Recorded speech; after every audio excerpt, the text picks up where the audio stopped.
Hello, नमस्ते प्यारे विद्यार्थियों और मेरे प्यारे दोस्तों। एक बार पुनः आप सभी का स्वागत है आराधना डिग्री कॉलेज की यूट्यूब क्लास के अंतर्गत। और यस, आज हम बात करने वाले हैं पार्ट 2 समरूपता के बारे में, क्योंकि इससे पहले हमने इसके अर्थ और विद्रूपों के बारे में इम्पोर्टेंट जो है वो पढ़ लिया है। तो आज हम देखने वाले हैं समरूपता के लक्षण के बारे में,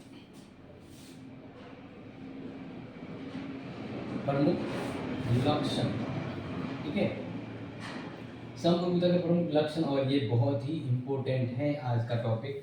तो देखिए, संप्रभुता के लक्षण हम समझ रहे हैं। लक्षण यानी संप्रभुता के लक्षण क्या क्या है, तो वो देखेंगे। देखो, सबसे पहला जो लक्षण होता है वो निरंकुशता। निरंकुशता का मतलब होता है जिस पर किसी का अंकुश नहीं हो, निरंकुश। जैसे एक राजा अपने राज्य में सर्वोच्च होता है, शक्तिशाली होता है, इस पर किसी का अंकुश नहीं हो सकता। तो इस प्रकार ही संप्रभुता है ना, वो निरंकुश होती है। वह किसी भी व्यक्ति के अंडर, किसी भी कानून या किसी भी व्यक्ति विशेष के अंडर में नहीं होती। वह पूरी तरह से स्वतंत्र और निरंकुश होती है। यानी सभी व्यक्ति, राज्य, व्यवस्था, कानून सभी इस संप्रभुता के अकॉर्डिंग चलते हैं। यानी संप्रभुता सर्वोच्च और निरंकुश होती है, सर्वोच्च शक्तिशाली। ठीक है, तो ये हो गया निरंकुश।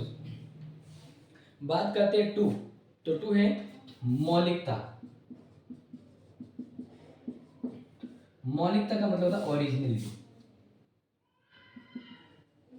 ओरिजिनल कहने का ओरिजिनलिटी यानी कहने का मतलब ये संप्रभुता है ना, वह जिस किसी व्यक्ति विशेष उस राज्य में जिसके पास होती है वह ओरिजिनल रूप में होगी। किसी के देखा देखी उसका प्रभाव नहीं देखा जाएगा, क्योंकि एक राज्य में राजा के जाने के बाद उसका पुत्र है वो संप्रभुताधारी व्यक्ति बन जाता है। और इसी प्रकार मान लीजिए अगर किसी कोई व्यवस्था है, लोकतंत्र व्यवस्था जो भी है, तो उस लोकतंत्र व्यवस्था में जिसके पास सर्वोच्च शक्ति आती है वो ओरिजिनल रूप में होती है, रियलिटी में होती है। यानी उसकी ये मौलिकता है। क्या है? ये उसकी मौलिकता होती है। ठीक है, नेक्स्ट तीसरा जो लक्षण है इंपॉर्टेंट, आगे बढ़े तो होता है स्थायित्व।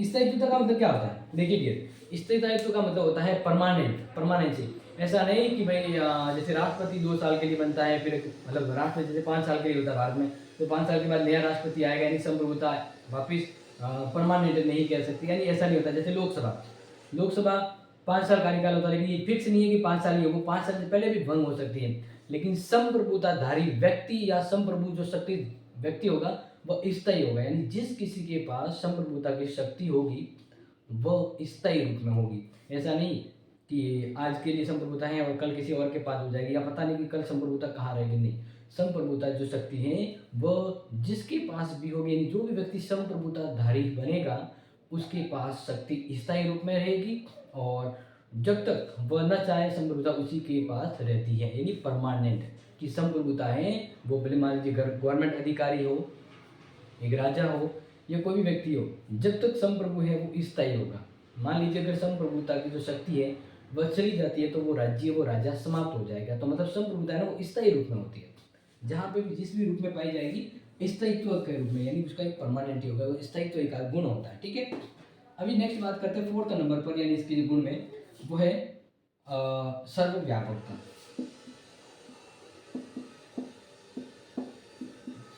यानी सर्वव्यापकता का मतलब है कि भाई ये एक देश है, अब एक संप्रभुधारी राजा है वो यहाँ पर रह रहा है और इसके पास संप्रभु शक्ति है, तो इसका प्रभाव क्या पूरे देश में होगा?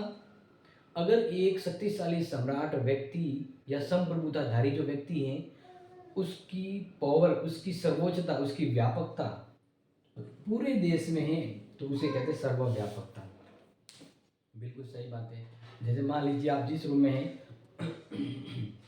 वहाँ पर अगर मान लीजिए सिंपल सी बात करूँ कि उस रूम के अंदर अगर पूरा पानी भरा हुआ है और एक लाइट का तार गिरेगा, कोने में लाइट का तार गिरेगा तो लाइट एक ही जगह रहेगी या पूरे रूम में फैलेगी? पूरे रूम में फैलेगी ना। इस प्रकार से उस तार में जो लाइट है ना वो उसकी ताकत है, पावर, यानी उस लाइट का पावर उस जगह पूरी जगह व्यापक होगा। तो जो भी संप्रभुधारी व्यक्ति, शासन व्यवस्था का जो अधिकारी होगा जिसके पास संप्रभुता है, वह उस पूरे देश में व्यापक रूप में पाई जाएगी। यानी उत्तर से दक्षिण, पूर्व से पश्चिम, हर व्यक्ति उस संप्रभु व्यक्ति के अधीन और उसकी सर्वोच्चता के आदेशों की पालना करेगा। यानी सर्व संप्रभुता है वो सर्वव्यापक होती है। यानी वह जहाँ पर भी, जिस भी राज्य वंश में जिस भी व्यक्ति के पास होगी, वह उस पूरे राज्य के लिए उसके पास होगी, यानी सर्व जगह व्याप्त होगी। जैसे ईश्वर हर जगह व्याप्त है, वैसे ही संप्रभुता भी व्यापक सर्वव्यापक रूप में उपलब्ध होगी। देखिए अब बात करते हैं अपृथकता।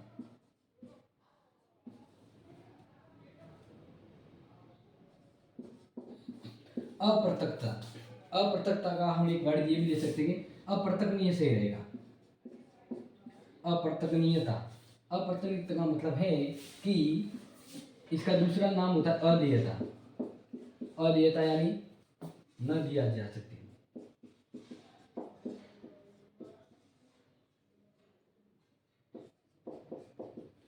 देखिए यहाँ पर सिंपल सी बात है, अप्रत्यक्षता का ही अदेयता, ये संप्रभुता है ना, वो किसी को दी नहीं जाती है।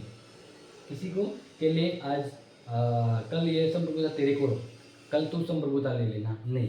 यानी राजा के पास जो राजा की शक्ति होती है वो राजा के पास ही रहती है, या किसी भी शासन व्यवस्था में जो उस शासन व्यवस्था का सर्वोच्च अधिकारी होगा ना, तो पावर उसी के पास होगा। वह अपना पावर किसी को दे नहीं सकता। अगर राजा अपना पावर किसी को दे दे, इसका मतलब राजा खत्म हो जाता है, राज्य खत्म हो जाएगा। क्योंकि एक राज्य की ताकत अगर किसी दूसरे राज्य को दी जाए तो दूसरा राज्य शक्तिशाली हो जाएगा और वो खत्म हो जाएगा। तो इसका मतलब है कि एक राज्य से उसकी संप्रभुता उसी प्रकार इंपॉर्टेंट होती है जिस प्रकार एक व्यक्ति के शरीर में उसका जीवन होता है, उसकी प्राणवायु होती है, उसकी आत्मा होती है। जिस प्रकार से व्यक्ति का जीवन के लिए जरूरी होता है, जिस प्रकार व्यक्ति के जीवन के लिए उसकी जो प्राण है वो जरूरी होता है, उसी प्रकार एक राज्य, एक संप्रभुधारी व्यक्ति के लिए संप्रभुता जरूरी है।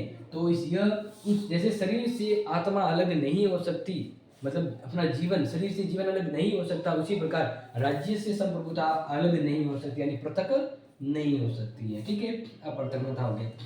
फिर बात करें लास्ट पॉइंट जो इंपॉर्टेंट है, अनियंता।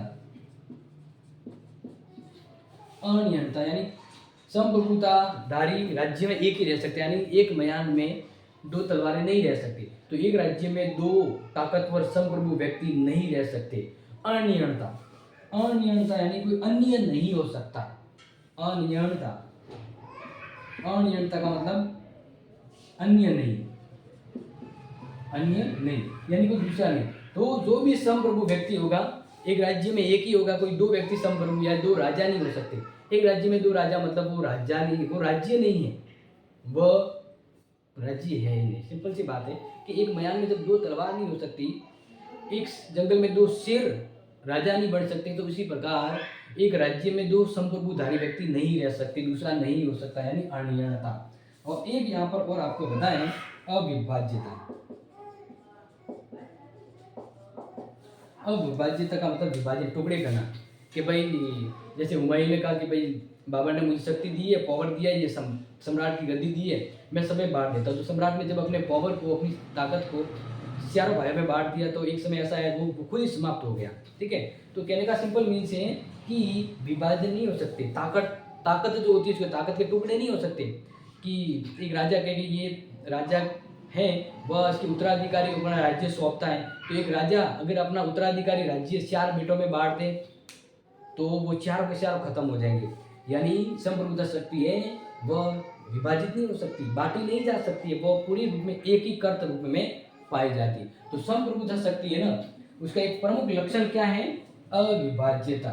तो इस तरह से मेरे प्यारे विद्यार्थियों, मैंने आपको बहुत ही शॉर्ट और इजी तरीके से संप्रभुता के लक्षण आपको समझाए हैं। आई होप आपको ये बहुत ही इंपॉर्टेंट वाले पॉइंट है वो समझ में आए होंगे, और इसमें किसी भी प्रकार का कंफ्यूजन है तो जरूर बताइएगा, क्योंकि ये बहुत ही इंपॉर्टेंट है।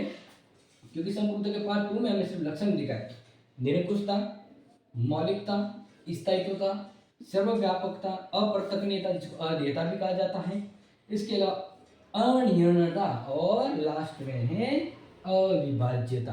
तो ये जो सिंपल और सटीक तरीके से मैंने आपको जो बताए हैं ना, वो बहुत इजी वाले हैं कि भाई संप्रभुता है, इसके लक्षण क्या। देखिए इससे पहले मैंने आपको संप्रभुता के बारे में समझाया था कि वो उसका अर्थ क्या है, उसकी परिभाषा के बारे में समझा रहे। संप्रभुता का ये पार्ट देखने से पहले इससे पहले वाला पार्ट आप जरूर देखें, तो ये पार्ट समझ में आएगा कि संप्रभुता आखिर में है क्या, जिसके लक्षण मैं आपको बता रहा हूँ। ठीक है ना डियर, तो आप पहले अपने वो जो संप्रभुता के पार्ट फर्स्ट है ना वो जरूर देखिएगा। ठीक है, तो मिलते हैं आपसे इंपॉर्टेंट नेक्स्ट क्लास में, तब तक के लिए थैंक यू सो मच।